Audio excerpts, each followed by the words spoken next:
There's a town called Havana in Kansas and a town called Mexico. I tell you, I think each opening's getting better. This one wins. Yeah, it really does. That's my vote. Yeah. Welcome to Jude the podcast. I feel like I'm supposed to be slow here, but anyway, I'm David Jude, your host as always for the show. And I'll say this, thank you for every like, listen, download. But it's not in Paris. It's a little old town in the green Kentucky hills. There's a girl in Paris, but she's not in Paris. She's a resident of the green Kentucky hills. Yeah, we had to listen to that, didn't we? You just had to stop. Had to stop and listen. Hello? Yeah. What are you doing? Well, let me introduce my girl in Paris, which is the lovely Mrs. Jude, the podcast. Miss Stacy, how are you? I'm doing fine as frog hair. You are now with this song going on. Yes, I am. This is right up our alley, isn't it? Well, this song is, well, let me say this another show in our 2026 Bourbon County Voter Series, and this song is with our guest today, Mr. Chuck Kiser. Chuck, thanks for being here. I'm glad to be here. Thanks for giving me the opportunity. Heck yeah. Great choice on a tune. I like this song.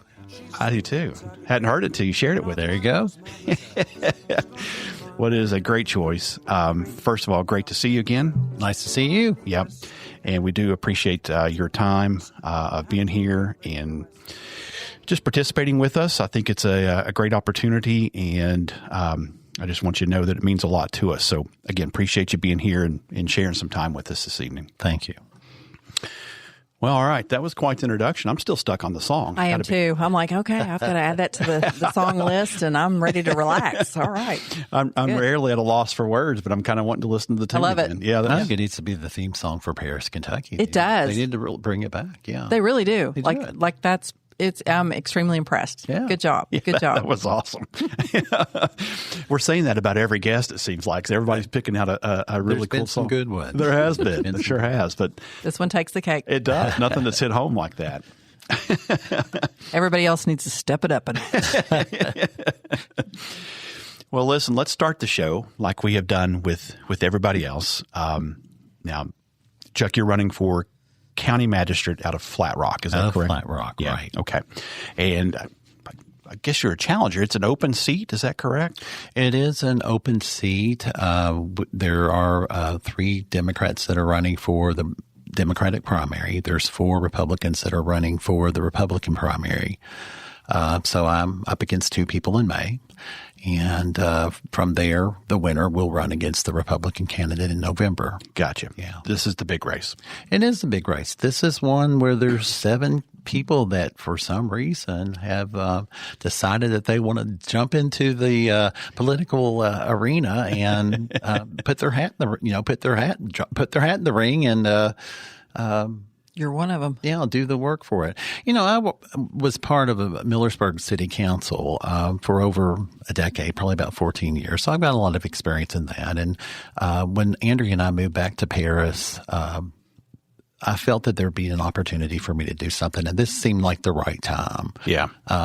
You know, my parents were always very involved in the community. My father was on the school board. My mother was always involved in League of Women Voters. She was on Planning and Zoning Board, and she felt that there was a need to do stuff.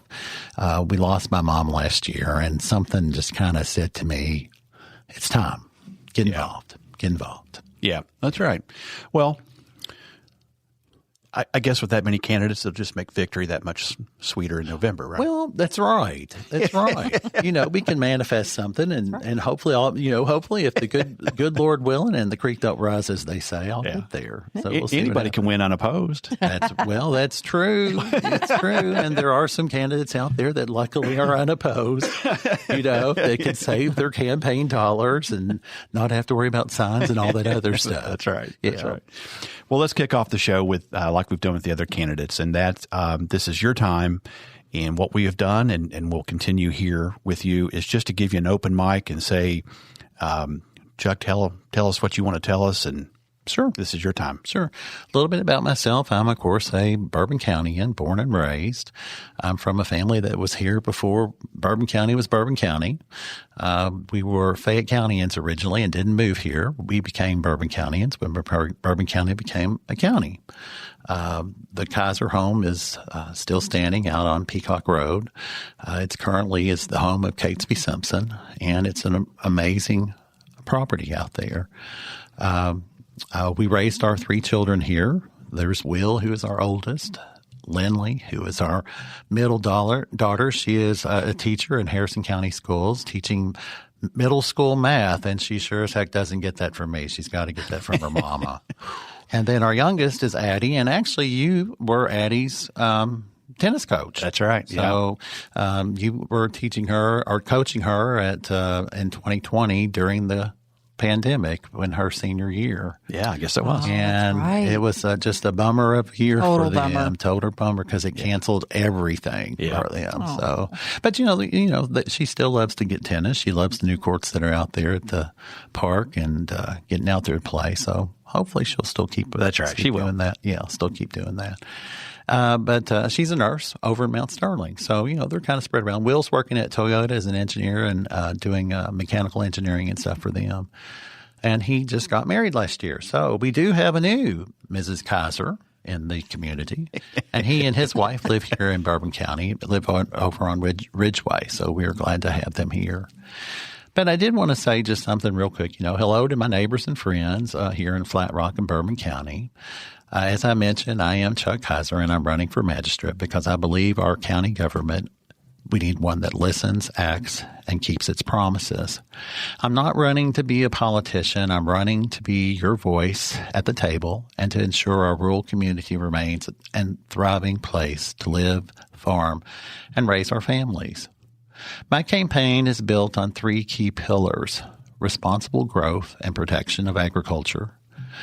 As our county develops, we must ensure new developments do not compromise the agricultural heritage of our area. I will work for smart planning of growth of our farmlands while allowing for thoughtful growth. Secondly, from road maintenance to emergency services, I advocate for better public services and infrastructure to keep our roads safe and our community prepared. Physical accountability is another issue. I promise to ensure that your tax dollars are utilized efficiently and with maximum transparency, prioritizing projects that provide the highest public efficiency. I'm asking for your vote to bring common sense, integrity, and proactive leadership to fiscal court. Together, we can make a difference. Yeah, man. That's awesome. Now, you brought up your kids, and that was great to hear. And my proudest accomplishment. Well, sure, really of course. But since you brought up Addie, I have to share with you. From the minute that I met her, in even to current day, one of my favorite players ever. Of course, they're all great, and I have great fond memories. So to any player listening, I'm not saying that, but like you are in trouble. I could be in trouble. Big trouble. But Addie was I don't call her a case. That's not the right word. I'm sorry, Addie. I'll call her a case. So quiet, and just didn't say a whole lot. And to get her to come, out of the shell and stuff like that. And to see her just take over on the tennis court. And she became, a player that maybe didn't even know what a tennis racket or a ball was, into a very good player and just an incredible person and teammate. So from my point of view, I'll just share it to Dad. Well, I'll have to boast here. I'm a proud dad. Yeah, it was. There we go. Just an awesome memories for spending some time with her. So I'm glad you brought that up. Thank you. I appreciate that. Absolutely. Appreciate that. Well, you talked a little bit about why you felt it was time to run, and that's good answers. You just had that feeling it was time to get involved. Yeah.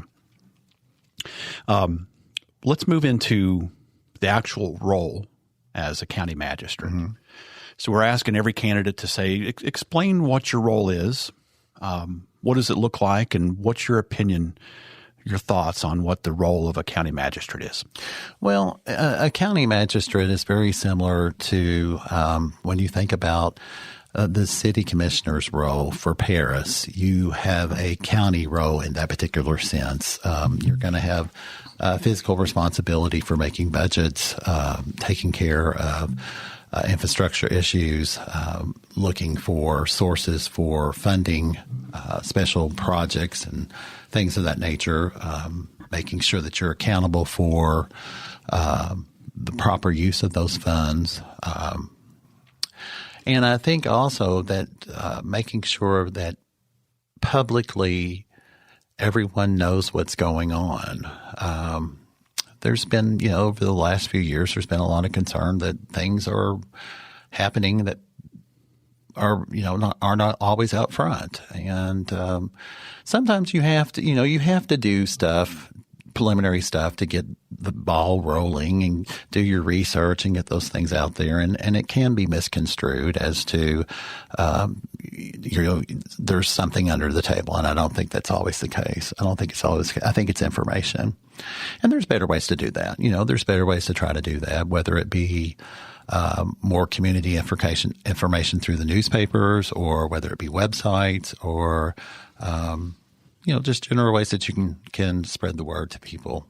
Yeah. The proper word, the correct word. Yeah, right. Yeah. That's starting to come out for us. We're starting to see like a different approach, and the reception or the community buy-in, especially with the Stoner Park project, is they're getting on the front end and being very vocal on the front end. They are. And I think they're getting a lot more community buy-in than, oh my gosh, this happened. Right. So it's kind of interesting to see the different approaches can elicit different responses. So we're starting to see that. And I am someone who is very for that particular project. It's kind of funny, the Flat Rock district, people, when you think of Flat Rock, people think of it being Little Rock. And when you think of Little Rock, you think of it being this little area way out in the eastern part of what I call Bourbon County.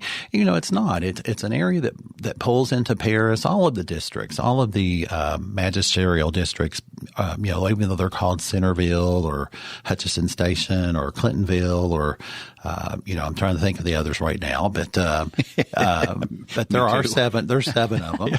There are seven, but they all pull into parts of Paris, and that area actually falls right into the Flat Rock district. So it is something that would be nice to have it in that area. We wouldn't necessarily, as a magistrate, have any control over that, but you might have some influence in things that could happen. But decisions were made in the past on that property that were made too quickly. I mean, it seems like and I can't say you can sit there and play Monday morning quarterback and make decisions on stuff like that. But it seems like they really made the decision to get rid of it really quickly. But they're taking their good old sweet time to make the decision to try to get on board to buy it back.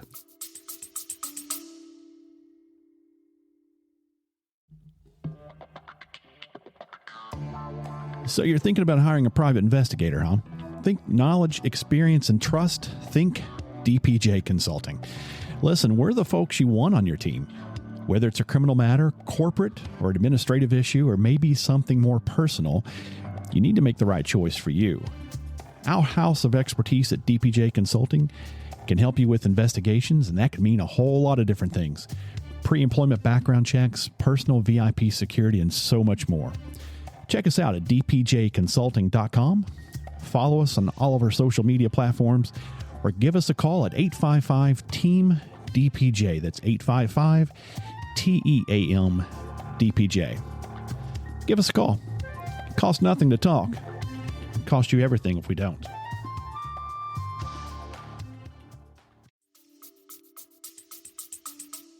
Maybe it's lessons learned. Well, maybe I don't know. I don't know. I think nobody wants to have another when they say another park, and I don't know that it necessarily would be another park. I think it can kind of be like a connection of parks to create a better center. They've got the Frisbee Golf Park that is now open over in Garrett Park.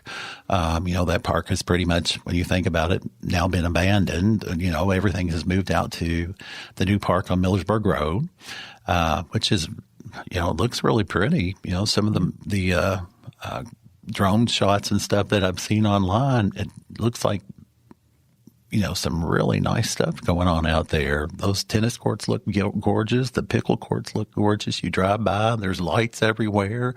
People are out there doing stuff. It's so different than seeing people over there at CMW or what is it, CMWLA or whatever. I can't remember what the initials are. CMWA, yeah. CMWA. The factory park. Yeah, trying to play tennis. And I remember them trying to get tennis matches done, and kids were playing up until 11:30, 12 o'clock at night trying to get to the games because there weren't enough fields, or enough courts to do stuff.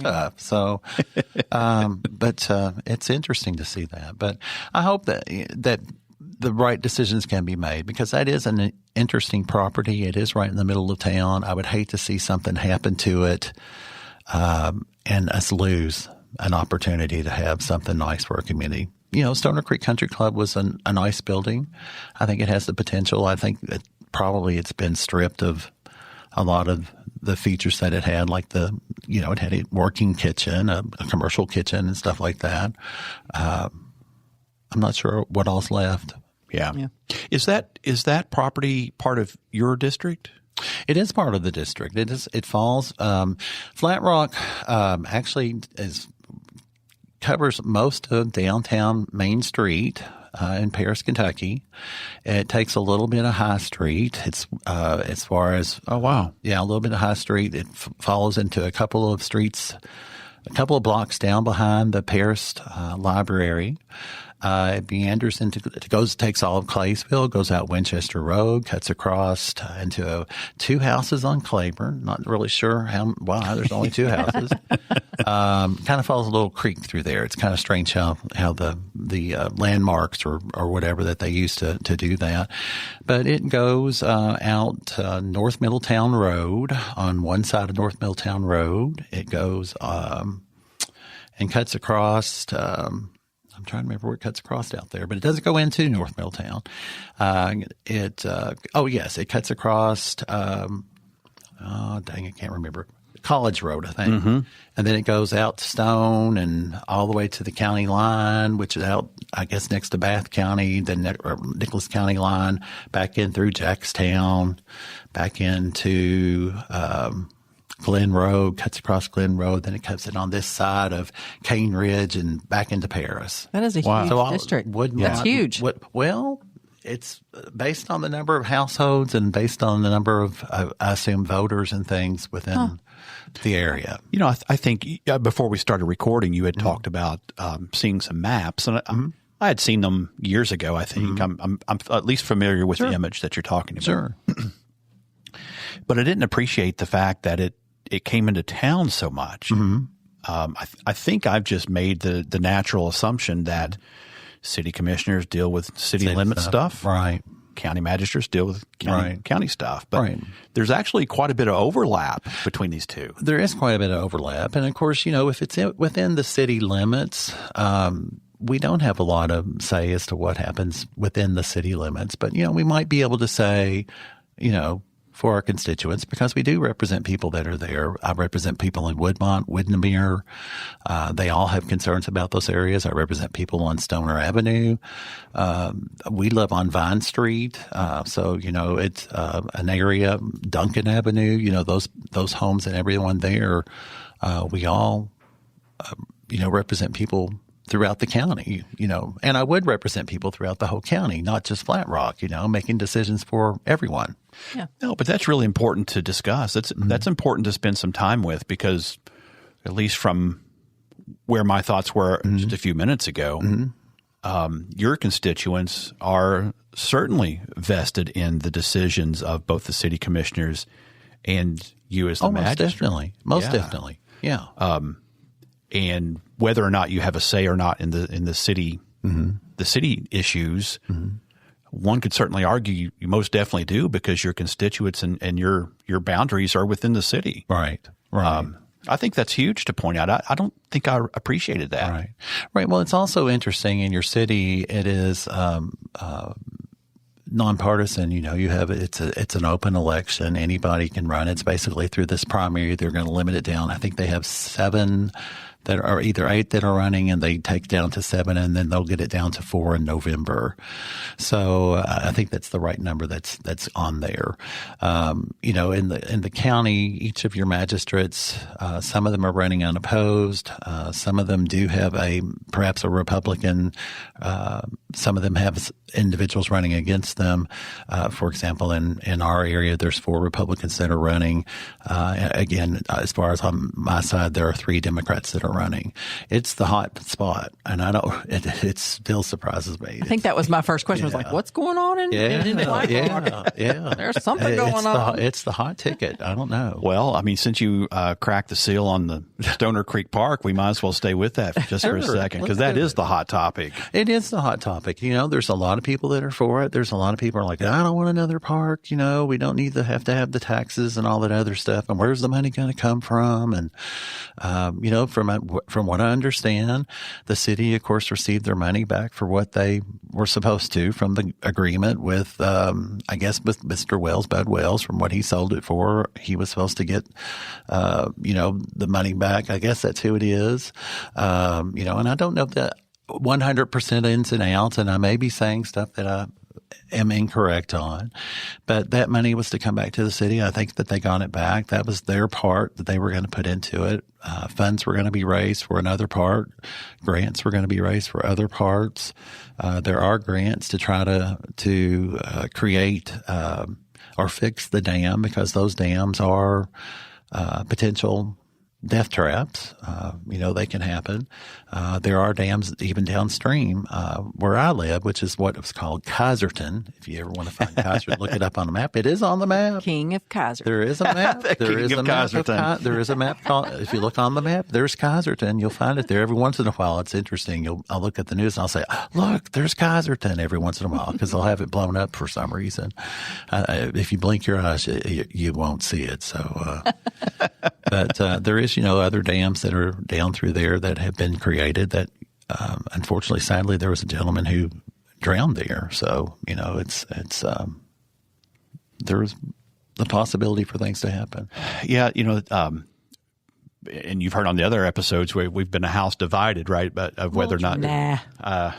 You're coming on to my side. I think I am. I really am. I think it's no longer a house divided. I think you felt like what the public's saying is that, another park, and where are they going to get the money? And when you learn that this infrastructure is federally funded or whatever, state funded, whatever, and then that there's grants, and then there'll be some private fundraising, it's not as bad as your first initial thought. Yeah, it's not as bad. As we say, okay, well, the city's going to be on the hook for it, or, we as tax.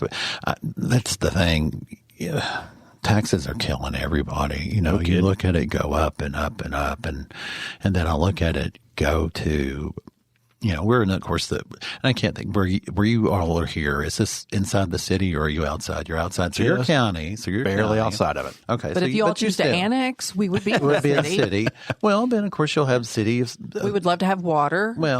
Septic, so you guys don't have water out here. Well, sewer. Okay, the sewer. But you don't have water. No, we do do. have water. Okay, well, believe it or not, I mean, we were raised in the county. It was amazing. We were raised in the county, and my sister, of course, they ended up having water out where we lived before my sister, who was just 2 miles out of town. So that's funny. It's interesting, You said something interesting a minute ago. I'm going to ask you to expand on it, because you gave a term. Mm-hmm. The term was system of parks. Okay. And that's been one of my things, right? It's not so much the financials, because those will work out, right? If a community wants it, they'll figure it out. And if they don't, they won't, right? So it wasn't so much the financials. Right. It was another park. It's to me, it's hard to see people using some of the ones that we've had, right? Right. But at any rate, you coined the term system of parks. Right. And what I mean by that, and, some of these areas may change. Currently, our soccer fields are played out on the bypass. It's at an area that's out there at our water treatment facility, which in the lower area, it's an area that floods. It was the former Smith's greenhouse area where I think they used to grow their gladiolas for, most of their funeral flowers. I believe they actually grew there. But that's the space where it is, where it floods. There were some programs that were created a few years ago. I can't remember exactly who spearheaded that. I think it was Andrea Pompey when she worked with the city to try to get some walking bridges and stuff to kind of go over Stoner Creek to connect some areas from from one side of the creek to the other, which would connect to that area. So, that's like a green space that if you could do something other with a field, maybe not have an official, maybe it may not be official soccer fields anymore, or some type of area that we could do something down there. You also have Garrett Park. If you could make some type of connection with a walking bridge or something like that from the Stoner Creek Park area over to that, you've got a connection for people to get back and forth, especially if they're going to be rafting and tubing and stuff like that. You're going to need some way for people to get back up Stoner Creek. That's a way that you'd have. I'd also like for them to be able to connect to Hopewell Springs Park. You know where Hopewell Springs Park is?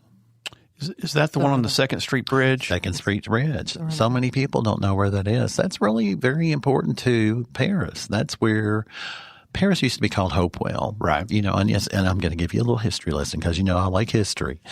But Paris used to be called Hopewell, and that's where Hopewell was founded. That's there at that spring. So that would have been back in 1792, I guess is when it was. That's when when Hopewell was founded. And then it was later changed to Paris. But, there was a lot of work done several years ago. There people bought their bricks, and bricks are engraved and everything like that. But there's very little chance for people to get down there. There's no parking. Most people don't even know where it is. And it's kind of there's been some buildings that have been torn down around it. And it's, kind of gotten a dilapidated look to it. Yeah. That's sad. So, it's a nice spot. It's some history that people need to know. And I think our kids need to know about it. Yeah. They need to people, when you talk about that, people need to care more about our community. And I think if you have that buy-in for history and stuff like that, you begin to learn and like it. I think it's interesting because that's the first thing I noticed. And I had to comment it on Mike Withrow's page when he shared the Frisbee park or the disc park, whatever, of the golf, there's a sign that says, "Before you complain, have you volunteered?" Well, and I loved that. Yes. I loved it because I thought, you know what? A lot of people complain, but have you been out there to pull weeds or do things or whatever? So I like, I agree. Everybody needs help. Well, it brings me back to, one thing that you think about Louisville last year when they were, I think when they had the flood just before, Derby Festival that was going on. Right. And how many people came out to try to make sure and help get the city cleaned up so that the Derby Festival will go on down there in the riverfront area. You've got to, help. Yeah, you got to help your neighbor. You got to get out and help and make your city look clean. Spring clean's coming. It's April. He's going to be around there just to talk about that. Betty's been sending out the message. So make sure and get out there and get your stuff on the curb. Let's make this town look pretty. Get it hauled away, especially when it's free. Especially when it's free. That's right. Yeah, shoot, we're off to a great start of learning stuff. So very interesting, very interesting. And we'll come back, I think, to the parks. We'll hit those here in just a second, too. Okay. But let's get into some of the meat of what we're here to discuss this evening. And we're going to get into some of the voter survey that we did. Okay. Did you see the voter survey? I did see the voter survey. Did you take the survey? I did not. And like other people have said, I didn't want to skew the numbers, you know. I know that you had mentioned that you wanted to try to get like about 100 responses. You got almost 97% of that, I think. Is that That's right. So that's an A. That's a good A. A good Can't point. beat that out. We would have liked a little bit more diverse. Right. We didn't. It was great 50-50 business owners versus non-business owners, but we would have liked a better, fair representation of the parties involved. Well, Bourbon County is strongly Republican, so that's going to be probably a lot of your responses. But the great thing, regardless of all of this, we took away the same two topics. Well, that's good. So it's regardless of party, and that was where we were kind of talking with people. Is we all share the same concern. It doesn't matter where you're coming from or what your viewpoint is. Right. When we took the survey, it's the same concerns. Right. And at the kitchen table, that's what we're talking about. Yeah. That's what we're talking about. Yeah. Well, that's part of why the survey was even created is, one, it was for us to learn more about who people actually are. Right. But two, we just grew tired of the talking points. And, candidates love to throw out party affiliated talking points. And I don't have patience for that anymore, right? They don't mean a whole lot. Right. So it was our way to try to dig into the issues a little bit more and then have these conversations with the candidates. So it's turned out really well. And we're very happy with it. Yeah, we sure have. A lot. And by the way, the survey results are on our website for anyone listening and maybe the first time hearing our voter series. You can find the survey results on our website, which is dpjconsulting.com. And there is a drop-down menu there that you'll see. I think it says PBC voter survey or something like that. It'll make sense when you get there. And it doesn't matter. There'll be a link in the show notes. So you can just click on the link and go right to it. And by the way, I don't know if you've heard that part or not. We've had people call us and ask us, and do you have inside knowledge? Nope. No, it's our way of being involved. And I don't know who hired you. No one hired us. It's just Stacey and my way of volunteering. Well, and I think it's a great thing that you all are doing. It's a nice opportunity to give people this platform. Yeah, that's right. Well, let's jump into it. Okay. Our first question, I think, is question number 15 on our survey. And we should have that up on the screen there if you need to take a look at it. But the question is this: generally, are you satisfied with the direction of Bourbon County? Now, I'll share with you, I limited the number of options for responses there because the goal was to try to make people take a stand. Sure. And on this particular one, the no's outweigh the yeses. Just by a little bit, but they do. And most people landing in the middle. Okay. So as you review that data, what's your reaction to those numbers? Well, people want, I think people want our county to be able to be a place that they can find a job that is a job that they're going to be able to make a living, support their family, raise their kids, find a home that they can afford, kind of have it all. Unfortunately, I think for too long, our community has not been that. I think we've been more of a bedroom community. A lot of the jobs have been in other communities. It's been that way. It's been that way ever since when I think back to IBM, being here. A lot of people lived here. A lot of people went to Lexington and made the big IBM money, and came back home. Toyota, a lot of people live here. A lot of people go to Georgetown, make the big money at Toyota, but they come back home. So, there's something interesting there to where I think perhaps maybe we can be a bedroom company, or not a bedroom company, but a bedroom community. Excuse me, a bedroom community. And if that's what we're going to be, then be the best bedroom community that we can. Provide services that we need. Restaurants.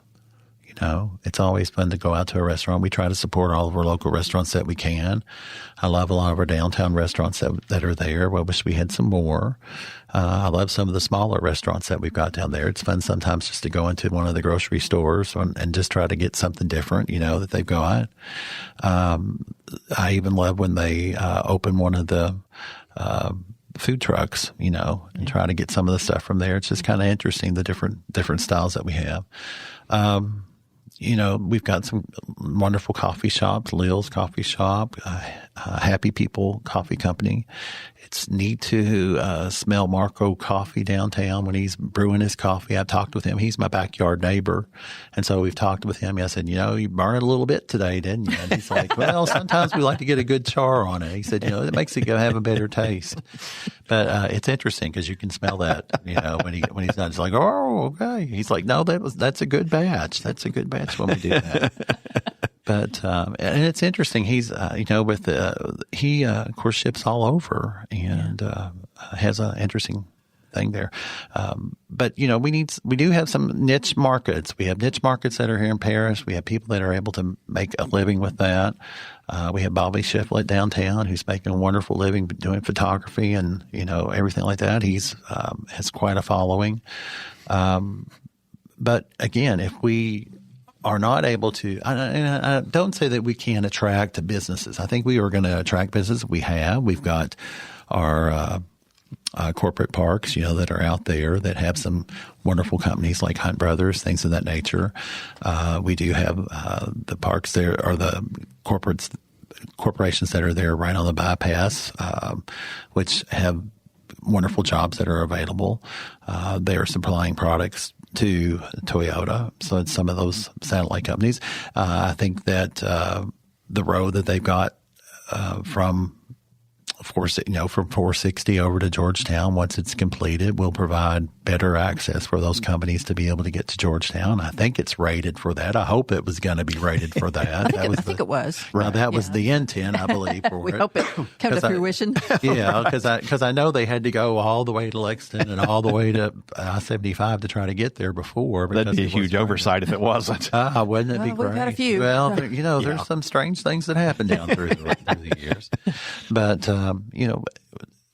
if we're going to be a bedroom, if we can't be a manufacturing center, and if we can't do responsible manufacturing and bring growth in that way, then let's be the best place to sleep. Let's be the best place to provide recreational opportunities or opportunities to raise our kids. Let's try to be the best place to provide wonderful education for our kids. Let's work together with the school systems, both city and county. Let's try to see what we can do to get rid of overlap in services, save money, make sure our tax dollars are going for the appropriate things.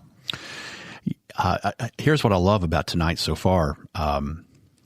You're causing me to bounce around a little bit on my end. No, we're going in different directions. Yeah, I'm sorry. No, I love it. Am I keeping him busy? Yeah, you're doing great. He needs it. Okay. Keeping me on my toes over here. So I'm going to jump not to the next question we have, but the one after that to question 63. Question 6. Because you were talking about some businesses and stuff, Okay. so it's a good time to stay on that topic, I think.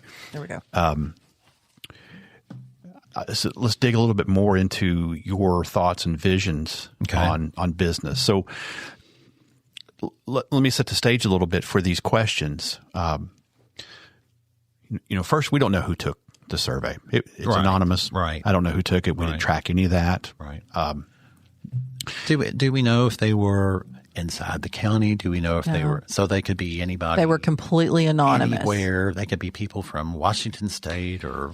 Well, we had one little catch question at the very beginning that says, "Are you registered?" Something like, "Are you registered voter? Are you a registered voter in Paris, voter. Bourbon County?" Okay. And if you said no, and we had two, okay, it kicked you out of the survey. Okay. However, there's no If other. they said yes. They went on. So, and actually, you could turn right around, and re-enter the survey. And say yes. Don't tell them all these things because Well, we got to get now smarter they next know. time. Well, There we go. we'll be smarter with different walkouts next time. We'll build it like $6 Million Man. We'll build it better next time. But so no, we don't know. Which gets to what I was getting ready to say. Okay. We don't. The data. We don't know. The data can be skewed. Right. That's right. Okay. But to the point of the business questions, the thing that stood out to us to give us some validity to these questions, which is question 65, which says, do you or have you owned or operated a small business in Paris and Bourbon County? Okay. And now those numbers came out pretty well 50-50. It's on, we've got it up here on the screen here for you. 63. You went to 65. No, wait a minute. No, he's jumping all around. He's jumping. That's what I'm saying. He's messing you up. You're keeping me hot. You said there was no messing me up gotcha on the moments, but test. he's having a hard time keeping up. You're messing me up on the test. Hold on. Okay. So by a 50-50 split of do you or have you owned businesses, to us, that gave a little bit more validity to these questions about this little sneaky question. to the business one above friend. it. Okay. So anyway, now back to 63. With the pie. Okay. Yeah, with the pie. Would you consider Bourbon County to be business friendly? Now, I'll share with you, it took a little bit before this one in the Paris question started getting some positive answers. It took quite a bit of time. Okay. Bourbon County fared a little better than the city of Paris for this question. Okay. But as you see, I think on this one, if I'm doing my quick math, the numbers are a little bit more in favor of Bourbon County being business friendly Than Paris.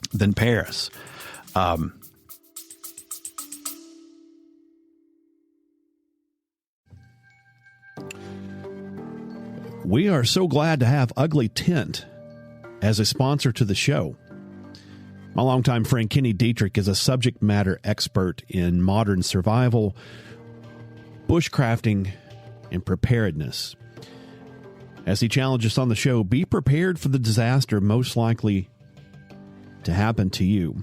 But let me tell you, Ugly Tent is so much more than just disaster preparedness.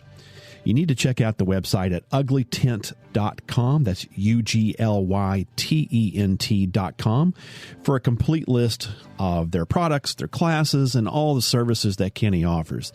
There's a lot that I think you'll find interesting at uglytent.com. Again, just a neat place to go. So whether it's for camping, maybe it's a hike, maybe it's just trying to be in the outdoors for a little bit, uglytent.com is filled with the products and the services that you want. Not to mention you have a true expert as a resource for you. Listen, while you're there, use the promo code JUDE, that's lowercase JUDE, and that code will get you 10% off your total purchase. That's a pretty good deal for some really cool stuff. Anyway, check out Kenny at uglytent.com.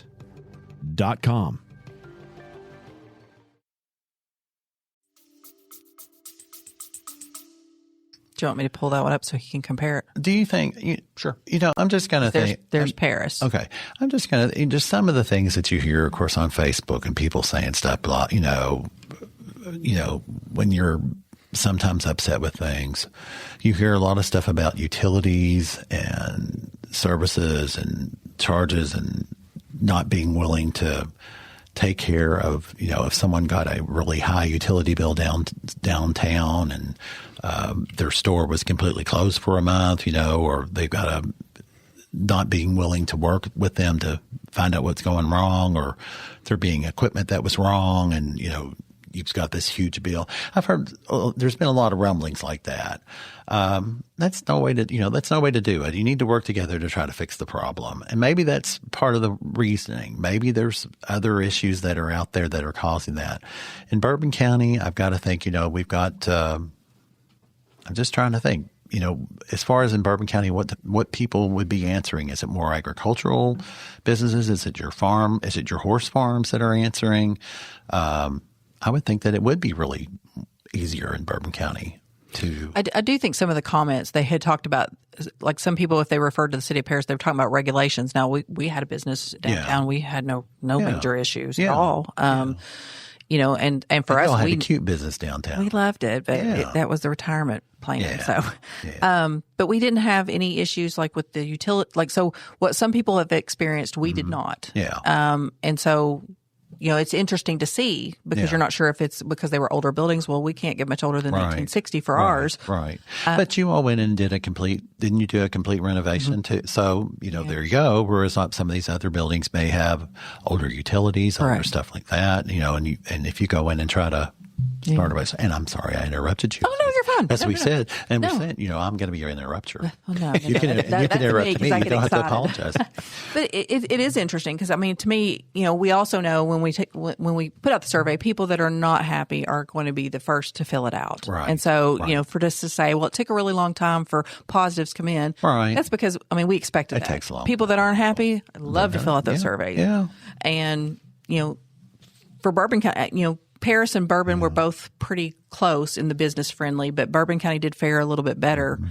But it just seems like some of it would be like it led us to our perception is when we started talking to everybody is it's business friendly. Do you feel that you have difficulty or do you feel supported? Where mostly business friendly to a company would be, do you have health care? Mm-hmm. Do you have recreational services? Mm-hmm. So it seems like their concerns of being business friendly are different than me as a resident. Right. Does that make sense? It does, yeah. Right. But so the question I think is, what are your thoughts? Do you think Bourbon County is business friendly? Do I think Bourbon County is business friendly? Well, I do think Bourbon County has one good resource for health care. for recreational health care here in the city, we have a wonderful YMCA. I mean, we have a really good program that they offer. A lot of cities don't have that luxury. They have a wonderful pool program. I know growing up, it seemed like we had what was called Camp Little Acorn. I'm not sure if they still have those types of services where kids can go and have a wonderful summer experience, doing all kinds of things. Of course, when we were kids, it used to be held out here at what is the golf course now. But that was the Wheel Farm at the time. And a lot of kids would think that they had gone 5 miles out of town and they were just like, right outside of town. But we had a wonderful time there in those experiences. But the Y is a good program. There are some athletic facilities that have opened up, that have like the 24-hour, I think it's still open, that does the 24-hour athletic facility where people can go in. A lot of corporate providers are providing healthcare services and stuff like that. We have Bourbon County Hospital, or it's Community Hospital, which is now part of another network that has been purchased. I worry about Bourbon Community Hospital. It's one that could be closed, depending on how things happen, which I would hate to see that happen. I think we need services of that nature here, whether it be just to stop as a first aid type center and then on to Lexington or what, but we need those services. And we have enough population to really justify needing. Well, I think we do. Healthcare, like a hospital here. Yeah, I think we do as far as the numbers. Yeah. There needs to be something. I mean, Harrison County has a wonderful facility down there. So there's the need. There's that service there. The need there for that. Do you have something? Okay. No, I'm just breathing. I inhale sometimes. I'm getting ready. I thought I saw that. I'm just breathing. I didn't want to ignore if you had something. So in your role as the magistrate, my opinion, these are my words. Sure. I think you're going to be an influencer, and you're going to have an ability to, influence and recruit. Okay. Right. Now, I don't know if that's true or not, but that's how I view your position. Okay. And so as we talk about business in Bourbon County, Paris, because your district does include town, what is an attractive business to you? As we talk about growth and talk about those things, what's an attractive business model? Or just a maybe model or type of business or a company to bring in here? Okay. I think they need to align with the values of people that are here. You've got to have a company that wants to support the needs. I mean, you can't have a company that's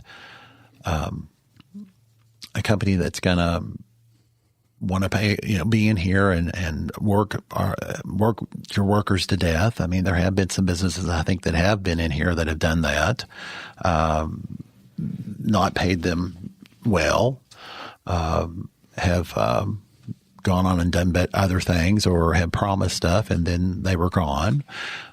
We have some nice facilities. For example, the former Color Point that's has the opportunity to do a lot of different things out there. It's an opportunity to work with perhaps our schools through the horticultural programs and things of that nature through FFA and those types of programs. And I think that they do that currently. But we could build on some of those types of services of agricultural type things that would be to our heritage of doing that. And it would still probably be a slower growth than trying to come in big, I guess. It would be probably more slower growth. I think of some of the thinking back to like the tomato place that was in Moorhead, I believe it was, that came in. Ag Tech, I think it was. Right, Ag Tech. It was was it part of All Tech or not? I can't remember if it was part of All Tech. It seems like they were connected with it in some way. I would go along with you if you said it. Yeah. Okay.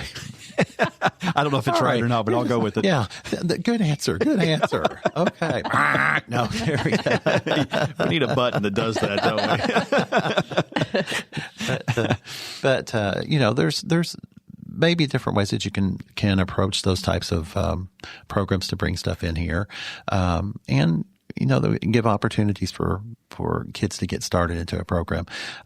But again, I see if you want to get a high-paying job, unfortunately, I'd say that you're going to live here, raise your family here. You're going to probably go to another county and make the big bucks. I really think so. I mean, and I'm thinking you guys lived here. Right. Okay. But you were a state trooper. Yep. You were based where? You were here. Yeah. But you had, mostly. But you were, outside the county pretty much. I mean, you worked. Right. You worked somewhere else. You were a nurse. Lexington. So, you lived here. Mm-hmm. And you all have lived here for 20 years or more? Whatever 99 is. 26. So, 27 now. 27. Yeah. Oh my gosh. Yeah. Time flies. Yeah, it does. Everybody else is getting older but us. That's... No, not my, my bones is feeling well, in other words, he says, you look beautiful, darling. Thank you for translating. That's exactly what I said. Yeah. That's what I tell my wife all the time. She says, what do you want? I'm like, okay. Dinner, pizza. Yeah. That's it. Where is it? No. Where's our guy? Yeah, where's our guy? No. That's right. So as you think about growth, this is kind of that chicken or the egg question. Yeah. Which came first? Yeah, which came first? I haven't figured that out. I know. Do we need business growth in order to attract population? Or do we need housing and infrastructure in order to attract the businesses? Which needs to come first here? Well, I think you need infrastructure. And the reason I'm going to say that is, in my time in Bourbon County, I have seen housing developments, for example, out in Clintonville. There's a wonderful housing development that came in out there, and I go and I drive on the road, which is supposed to be access to their properties, and it's the size of a driveway, and you can't pass a car on it, it's not developed. It was not set up correctly. It doesn't have drainage and stuff like that. So there's issues out there. You look at Windermere, and Windermere is a beautiful area up there. I'm sad to see that they have to look at Stoner Creek Country Club and what's happened to it. Because, here they are. They built these wonderful homes that backed up against Stoner Creek Country Club. And now they've got what was not a nature preserve. It's, become a wooded land of misuse because people are going in there and riding four-wheelers and other stuff because they're coming in through areas on the railroad track and doing that. So they're having to deal with, a lot of things going on up there. But you need your infrastructure. You need to make sure that you're building the roads correctly, that you're making areas so that if the houses are built, that they're homes that are built appropriately for the people who are going to be in them. We don't need to overbuild homes. We need to provide homes that people can afford. And, I look at my daughter. My daughter, a few years ago here in Bourbon County and even in Cynthiana where she has her home, she, of course, teaches, I think I said, in Harrison County. She bought a home last year. I think she paid $135,000 for it, and I think when I bought my first home, I paid $11,500, and I thought I was going to die, trying to make the payments for it. And I think what her payment is, and she's a school teacher, and school teachers don't make a lot of money, but she's making it, but I'm just like, gosh, and I think what she got for $135,000 and what I got for $11,500 are two different things, two complete different things. But my home needed a whole lot of work. I have to admit it.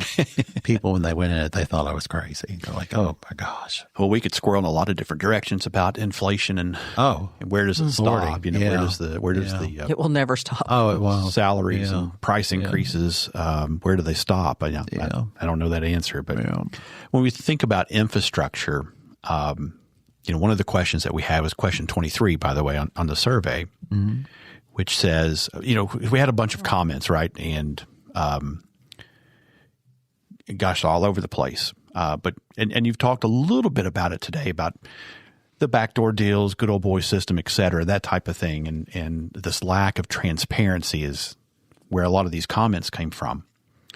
But I think I have maybe a couple of questions here for you. Okay. One of them is a two-part question, but when we talk about being informed on Bourbon County infrastructure, mm-hmm.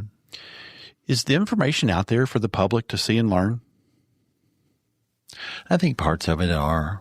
I think that parts of it are. There are information from the meetings. I mean, you can do minutes and stuff like that and request that. It is all public information, So if you want to be informed, you can. You can go to these meetings that are there and learn information. A lot of stuff, is voted on by what I consider consent agenda, where, it's kind of like it's on the agenda and we bring it up and this is what we're done and who's in favor, blah, blah, blah. There's no real public comment and stuff like that. I believe there needs to be some public comment, or at least allowed for some of this. I don't think that there is public comment always allowed at the circuit court or at those meetings. Do you think that that's part of why people don't feel it's transparent? It could be because they don't get a chance to say anything. I believe you may be able to sign up to speak, but it's at the discretion if you have the opportunity. When I was on the city council in Millersburg, we did provide public comment. We did have to limit time because, sure. You'd have people that would get up there and 5 hours later you'd be ready to. They're filibustering. Yeah. You'd be ready to go home. But, and we would allow them if they were making a valid point and we wanted to hear additional information, we would allow them to continue to speak. But, you need to hear from your constituents. You need to hear from their voice. And if it's something that's serious, you need to listen. You need to listen. And I do think a lot of times if people would take the time to listen, they could head off a lot of issues. And, that's the airfield out there. What was going on there. I think that they could have really head off a lot of issues and perhaps misunderstandings. I listened to Judge Williams' podcast and him explaining some of the issues that he was lied to by two governors. And I have to, hopefully believe him at his word. I've known Mike for many years. He knew when I was born, as he would say. When he was Prince Kiser. Prince Kiser of Kiserton. No. Kiserton has been born. But but he is someone who I feel that I would like to believe. I don't want to believe bad in people. I don't think people would do stuff intentionally bad. I think that people would do stuff hoping that they're doing the right thing. And maybe it's just misunderstood. Well, he made some interesting comments there about those two governors, okay. Right? And, politics is politics. And politics is politics. He didn't get too deep into why the two governors from two different parties. So I think we should say that here. Right. He didn't get into the why they may have changed their mind. Now, we've heard from some others why they may have, but at any rate, they did. Mm-hmm. And I agree with you that I'll take the judge at his word. Right.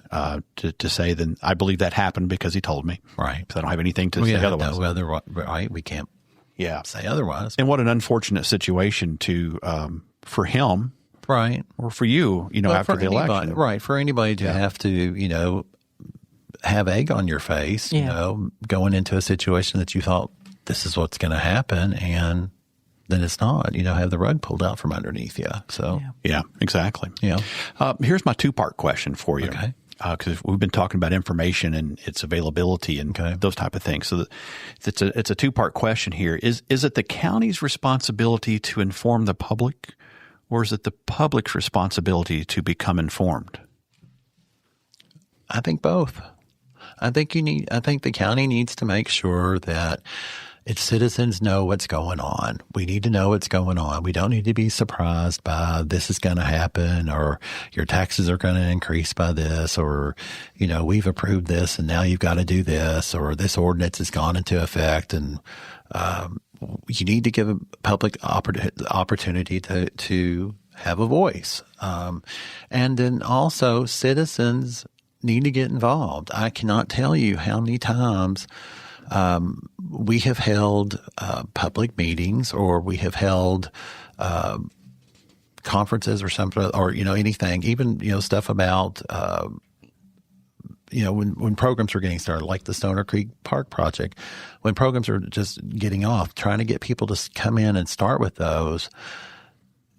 Getting the buy-in, getting people there to start that. It's really hard, I remember being president of the PTA at Millersburg Elementary School. Oh, gosh. And just trying to get people to come and do stuff for their kids. We had a wonderful group of people, but it was like the same 5 people that you would count on to do stuff. Yeah, I can attest to that. Even with the middle school, when I was doing PTA, we would have the same 4 people show up to every meeting, but yet everybody wants you to fundraise and do all these things, and you got 4 people working, and they want to complain when the kids don't get to do this, the kids don't get to do that, and they want to complain about, for some reason you didn't do that for the carnival or whatever it was, but by golly, they don't want to get there to help. They can't get there to help.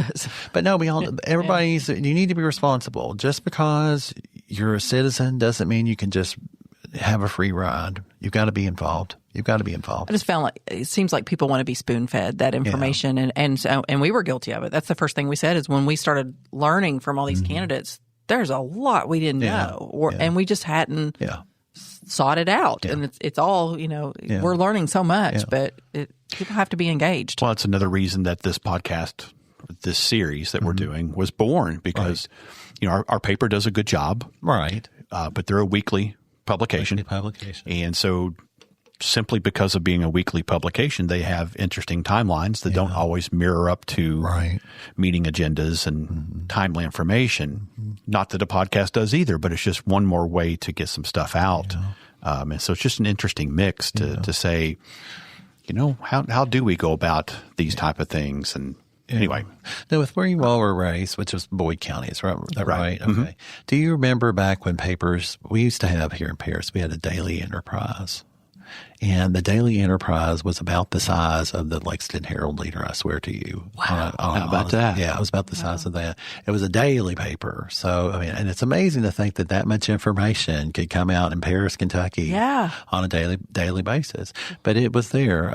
Its building was right behind what was called, it was part of a Bourbon Bank now, but, or the Stockyards Bank, I guess is what it was now. But, it was there where their drive-through is. But they produced a daily publication. So it's kind of interesting. Well, I think that's the underlying flow to our conversation here, is that the world has changed so much from those days. Information is transferred so much differently today digitally, than it used to be. Online, social media has really taken over, and you don't know what's right and what's wrong. You've got to do your due. We're struggling with the AI world right now. Trying to explain to a 3-year-old that they might see something that's not real. You mentioned the paper. Scary. We did have a daily deliverable paper in Ashland, the Ashland Independent. Yeah. Uh-huh. I lived out in the county, and Stacy was in the city. You big city girl. Oh yeah. And I remember fondly, just as clear as you're in front of me, our paper man. And I don't know if I've ever said this story out loud. I want to say his name is Fred, and it was just an interesting exchange of Fred coming down the road. And again, we lived way out in the county. It was in a neighborhood, nice neighborhood. But he would come down the road, and I swear I think he was driving on the opposite side of the car, not with the steering wheel on the opposite side. I mean, sitting and driving, reaching on the other side, because they didn't have the big fancy cars with the steering wheel. And so you got about a second and a half interaction with him, because he's just both sides of the room, the road. Yeah. And, you got there, it's like, well, hey, how are you? And hey, how are you? As he's almost going to the next mailbox. like a baton in a relay race, Yeah. throwing the paper out. Yeah. But yeah, sure enough, there's I could I see him remember clear as a bell. Our paper girl, she had a ticket book that they would look like stamps. Yeah. They were so tiny, and that was your subscription. When you paid the $1.25 for the week, month, whatever, she would tear that perforated little sticker out that literally wasn't the size of your pinky, and that was your receipt. And I can remember that as a little girl getting that little receipt thinking, we don't have the money to pay the paper or whatever. It was like $1.25 for a whole week or a month or whatever. But yeah, That's something. it's funny. Yeah, those are good memories. Yeah.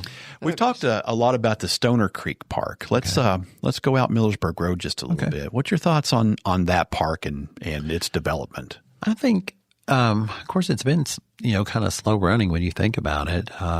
It originally was an area where I think they held a lot of the track competitions. I think the I can never say that, the acronyms, KHASA, whatever. AAA. There we go. KHSAA, There we Kentucky go. High Thank School you. Athletic Association. There we go. I can never get that. Because you had to take too many of them tests to be coach. I did. Yeah, that's right. true. Well, that's Every true. year. That's true. But I know they held a couple of regional competitions, I believe, out there. Maybe a state competition out there. Or no, was it regional? It was regional. Oh, I think they've done national. regional, They had a state, national. and Did they national really? They had a national competitions one. out there. That's Yeah. wonderful. I know there was tons of people here for that, and a very nice area and facility to have it too. I believe it's gone to the horse park lately. I'm not sure about that, but Well, that's unfortunate. It is unfortunate. it is. We need a maybe we can get parks it back. director, Yeah. like maybe David Jude, to take care of that. David Jude, are you going to be a parks director? Well, my campaign manager is she's fighting for He it. wants Yeah, to be she the is. parks. I want him to be the parks director. He's busy, He'd but be a good parks director. I'm going to get little Sebastian in here from Parks and Rec. oh dear Lord, Do it. That would be good. Yeah. you'd Our be own a little Leslie Paris Nope. Carson. Yeah. Get on, Leslie Nope. Come on, That'd be fun. They be could do it. big time. They could do it. But no, I do think that it's an area that if they get everything set up and as they get the grant programs and stuff in place and get the infrastructure in place for restrooms and things of that nature. However, when I was growing up, I was an old country boy, so we just did it country style and just went behind a tree. And if we had to pee, we peed behind the tree. But It's hard to tell your visiting girls tennis team to go use the tree line. but I'm sorry.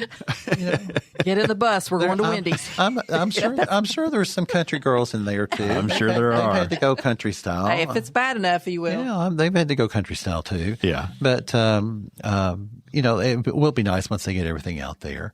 The only drawback that I see about the park is that it's out there. It's not something that's in town where people can walk to it very easily and get to it.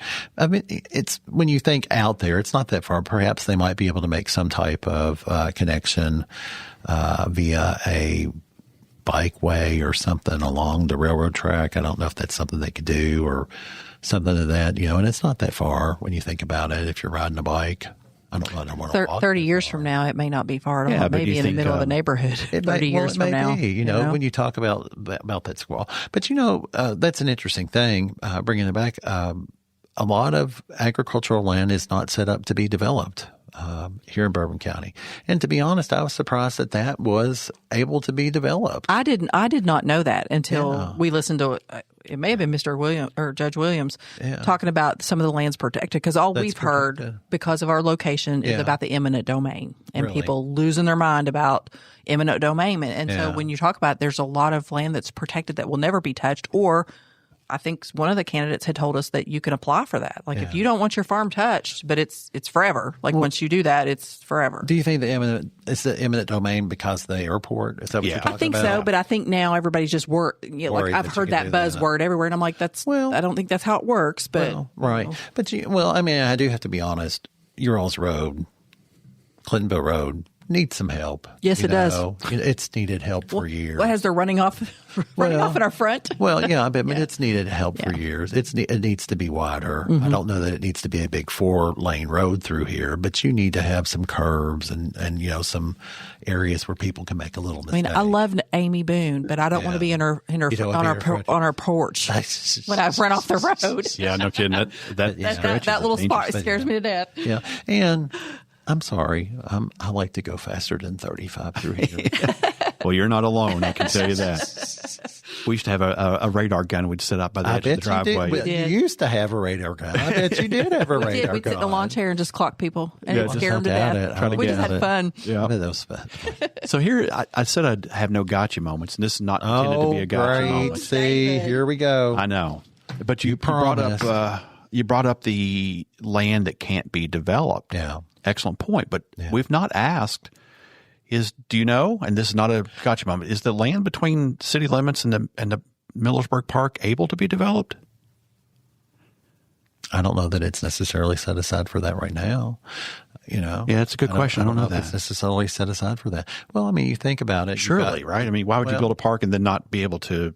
I don't know. No, I think it was just that was land that was sold, and so they developed it. But the land around it maybe rezoned and those types of things. That'd be interesting, won't it? Yeah, I mean, it's next to a stockyards, so that was land that was repurposed years and years and years ago. Probably back in I'm trying to think when that was moved out there. Probably in the 60s, because the stockyards used to be right in downtown Paris. Yeah, and but honestly, I'm not sure if they did access. You've got your drive-in right out there, so hey, you could bike to the drive-in and then go on out to the park if you want to. So there might be some interesting things, or go to the park and come back to the drive-in. You got to pass one to get to the other. Yeah. So you government officials, you can do what you need to. So maybe there are some benefits to do that. That's another thing, which is a wonderful thing that I think our community has. We have a drive-in. People, I know all of my friends in Lexington stuff. They come here, and they'll be like, "Oh, I'm going to the drive-in." And I'm like, "Where?" And they're like, "Bourbon, Paris." Well, what are you talking about? And I've lost that. We used to go all the time, of course, when we were in high school. Of course, we didn't have anything else to do, but we'd go to the drive-in, and you'd go to everybody's car and just have a good old time and watch a movie and get in there for a little bit of nothing and sneak people in the back. You used to have to pay for everybody each time. I was very worried it was going to go out of business when everything went digital, because it was such a cost. And they did have to make a large investment to try to do that. So I am so happy that they were able to make that investment. Well, it's a great thing. You got to get there early or you can't get in. So that's great. True. What kind of goals are you going to bring to office, and how will you accomplish those? As far as goals, I want to bring a goal the main thing is I want to listen. I want to make sure that I'm available to people to listen, that I'm going to listen to them. So I've said that 3 times. My kids are going to be crazy because I repeat stuff so many times. But that's the main thing. I want to be available to them. I want to do my best to make the appropriate decisions. That's one thing that I did at Millersburg. Sometimes they weren't always favorable, but they were the right decisions to make for people. We had to, one of the things that we had to do in Millersburg is we had a failing water delivery system. We had our own water company, and we had a water supply distribution system that was installed in the early 1900s. We were providing water to Harrison County. We were providing water supplies to Nicholas County. And every time there was a draw, the people and citizens of Millersburg would get what was called Millersburg tea through their water. And I mean, it was literally I shouldn't laugh at that. Well, I mean, it was literally awful. I'll have to show you a video, but I mean, it was literally tea. It was the color of tea that would come through your water lines. If you were in the shower, you might as well stop because you would get an instant tan, If you were doing clothes, if you're doing laundry, it would ruin your laundry, it would be that. If you had just put a filter in your refrigerator, give it up. At $100 filter, that's, a big chunk of change. So we had to make the decision, and it was one, our water superintendent, he was on board with it. He's like, we need to make a decision to try to do something, because every time they were opening a water line, there was a pipe that was breaking. There was a pipe breaking here, pipe breaking there. We couldn't have Millersburg residents, which was a smaller community, afford to fix this. We were trying to raise the water rates. You couldn't do that. You can't do that. So you have to make decisions sometimes that people are not necessarily in favor of. So we sold our water system to Kentucky American. They were really the only people that came in and said, let's buy it. And that's been kind of a little bone of contention with the city of Paris, because the city of Paris has had to provide water in the interim to Millersburg via a water main line that they've put through there. But Kentucky American, as you've noticed, has dug up all around Paris and all around the bypass to try to get there. So I think that that's hopefully going to get taken care of soon. But, there's decisions that you make. But I want to make the best decisions for our community. That's a goal of mine. That's great. Those are great goals and very achievable, I think. I mean, you didn't lay out some program to bring Tesla here or whatever. Well, I'm just saying I don't want to overpromise. I mean, I want to be open to people. I want people to be able to feel that they can approach me with a problem. And then I want to try to see if I can't find you an answer, I want to find somebody who can get us one. That's right. Well, listen, we're at a place where I think that's the questions that I have. And just like we started off the show, I want to come back and allow you the opportunity to talk about anything else that we haven't discussed or throw in some closing comments there. So with that, let me just stop talking and give the mic back over to you. And what else do you want to add in here? Well, I think we've covered a lot. We've had a little history lesson here and there. Yes, we have. We've talked about Boyd County and growing up and those types of things. And, that I want our community to grow. I want it to be sustainable. I want it to be an area where people want to live. I think there's a lot of wonderful things going on. Hotel Thoroughbred is coming downtown, and it is so neat to see. Next weekend, right? Yes, next week. I think they're having an opening, right? And I think it's so neat just to see that building come back alive. The Pointers have done really a lot of neat things down through town with the train station and everything else. So we're hoping to have them on at some point. You need to. Yeah, we offered, but they're so busy right now. They are. So I'm hoping that we can get some history from them. You need to take your show on the road. Well, Can we start Miami? Wow. Yeah. That sounds good. Cancun. That does sound really good. Yes, it does. Yes, it does. Jamaica. What's the music in the background? Oh, Jamaica, Bahamas. I love the way you're thinking. That would be good. That would be good. I need a Bourbon County grant. There you go. Maybe you could promote Bourbon County. We need to get Yes, sir. This is how plans get developed. Okay. But that's what it is. I want it to be an area where people want to come and grow and live and enjoy what I have enjoyed my entire life, what I hope that my kids have enjoyed being raised here. And I think they have. My daughter got away, but, hopefully one of these days we'll get her back. She's back. Just in Harrison County, but one of those Harrison County thoroughbreds. That's all right. That's okay. That's all right. All right. That's all right. With working with Bourbon County schools, I bleed maroon. So that's right. She's going to whoop you when she gets a hold of you. Oh, I'm sure. And she'll say, well, she bleeds maroon too. I'm like, that's all right. That's all right. But no, I just would like to say in closing, friends, neighbors, and fellow residents of the Flat Rock District in Bourbon County, this campaign has been about listening to your needs for our roads, our communities, and safety, and our children's future in Bourbon County. I'm running to bring transparent, dedicated leadership to the fiscal court. For too long, the issues facing our rural communities have been overlooked. I promise to be a magistrate who answers to the phones, fights for fair share of infrastructure funding, and ensures our tax dollars are spent wisely, not wasted. This isn't just about winning an election. It's about serving the community where we live, we work, and raise our families. My focus is on improving our county roads, supporting our infrastructure, and supporting you. On Election Day, I ask for your vote to bring common sense and an active representation to fiscal court. Let's work together to make the Flat Rock District and Bourbon County the best it can be. Thank you. Yeah, awesome. How do people find you and how to learn about your campaign? Well, they can find me on Facebook. You can also, if you want to email me, my email address is bwiservote Kiser. So that's BEWISERVOTE. And Kiser is KISER. It is not KISSER. It is not KAISER. I didn't kiss her. It's Kiser, KISER. Kiser. So it's be wiser, vote Kiser at gmail.com. And also, and you say, don't do this, but I do. Oh, my God. Okay. You may text me. Let me know who you are. 859-707-6378. I do not have a problem with that. I have always given people my cell phone number. And you already said you don't sleep. So well, I don't sleep, but don't be calling me 4 o'clock in the morning, people.